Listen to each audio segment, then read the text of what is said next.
Welcome everyone to Papa Egg's Picks of the Week. We got a couple Thursday games here. First off at 12:30, we got the Bears at the Lions. A couple quick things going on here. We got the Bears -3 over under 39.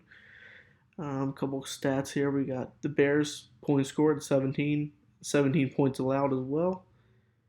The Lions are at 23 points scored a game and 26 points allowed. So a little bit difference there. Couple key notes for the game. Driscoll is unlikely to play, and Stafford's obviously out with a back injury. It leaves David Blow to start, the rookie from Purdue. And they've also got the backup running back committee there, and obviously unproven as of yet, only a couple weeks in.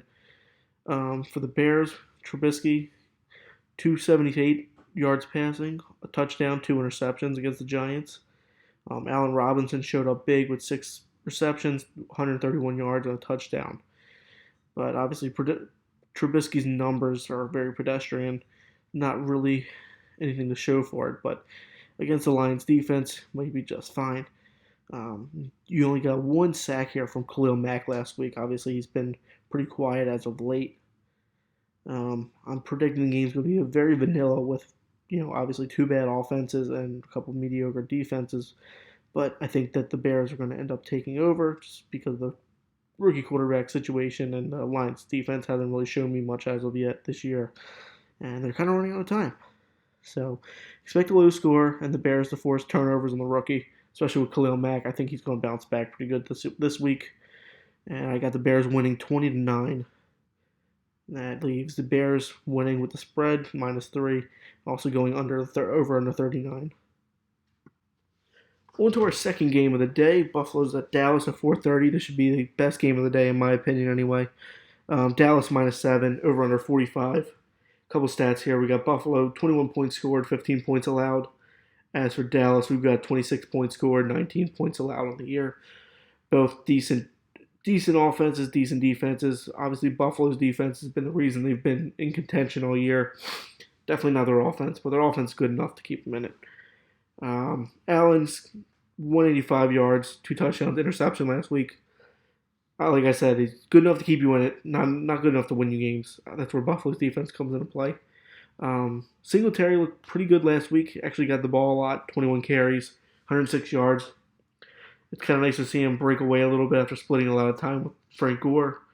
But I do see him getting the ball a lot again, probably around the same 20 carries, depending on the score at the end of the game, how much they're going to run, how much they're going to pass.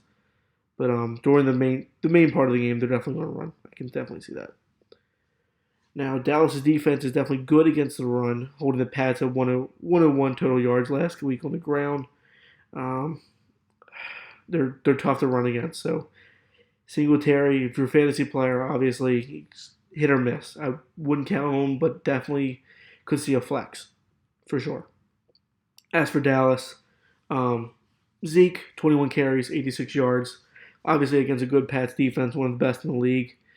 I expect to see him over 100 yards, 20 carries or so again, but definitely over 100 yards. He should break that barrier. He's going to eat good on Turkey Day. That's for sure. Look for Randall Cobb to have a big game again. He's had 3 good games, and he's seeing the same, if not more, looks than Amari Cooper. Obviously, Amari Cooper was a ghost last week, but he's looking definitely like his Randall Cobb of 5 years ago, obviously. But Bills have both safeties hurt. They look like they're going to play, but Jaquan Johnson and Syrian Neal, they're both banged up. So Randall Cobb on the deep routes, he may take advantage of that. I would definitely, if you have Randall Cobb fantasy league, I would definitely give him a solid look. I've got Dallas winning 28-17, covering the 7-point spread but I'm staying under 45. I think it'll be a low scoring just with that defense. Bills defense obviously very good. Dallas good at stopping the run, but I think Dallas definitely comes away with it. All right, to our next game, Saints at Falcons. The late game at 8:20 should be another good one, but more blowout, I think. Saints are -7, over under 49. Got the Saints 24 points scored, 20 points allowed. Falcons 22 points scored, 27 points allowed. Obviously, Saints defense is pretty good, but Saints offense is been tearing it up, especially with Breeze back. Bridgewater did awesome, but Breeze is something else, obviously. Falcons are completely hit or miss. I never know what to make of them. Their defense is very spotty. Their offense sometimes good, sometimes they Calvin Ridley and Julio Jones. I mean, it doesn't really get a whole lot better than that. So, but let's start with the Saints here. You know, obviously Drew Brees still looking like the ageless wonder he is. He's got one of the best receivers next to him, Michael Thomas, and he's obviously taking advantage of that all year. Brees last week, 3 touchdowns, 311 yards, 30 for 39 on completions. Definitely solid stats there. Made a game-winning drive at the end of the game for the win. I'm expecting a rout this week for them, honestly. I would ignore last week's score for the Saints. They're going to be just fine on national TV. Panthers they're just so back and forth, especially with Christian McCaffrey. Now, Allen's looked great at quarterback, but, I mean, for whatever reason. I mean, I really don't know. Cam Newton's lost his job for sure. But with Christian McCaffrey next to you, it's hard not to do very well. In my opinion, number 2 in the MVP race. Forget Russell Wilson. So let's go into the Falcons. Julio Jones obviously banged up. He looks like he's going to play, but he's been fighting injuries all season. I would know he's on my team. But yeah, other than that. They won last week, 2 weeks ago against the Saints. But it was actually pretty bad for the Saints. But I think they're going to bounce back. They're going to be just fine. They're going to run the ball. Kamara's healthy. Breeze is healthy. Makes all the difference. Kamara makes a huge difference. Let's see. Matt Ryan, he's hurt, but he should play. It looks like he's going to start. Why would you not? I mean, Matt Ryan. They looked bad last week against the Bucs, especially in the deep threat offense. The Bucs run, just throw the ball downfield and hope for the best. Famous Jameis. I see Michael Thomas exploding in this game. I mean, the Falcons' defense is so spotty with a deep ball. I mean, look at what the Tampa Bay Bucs did last week. I mean, they destroyed them.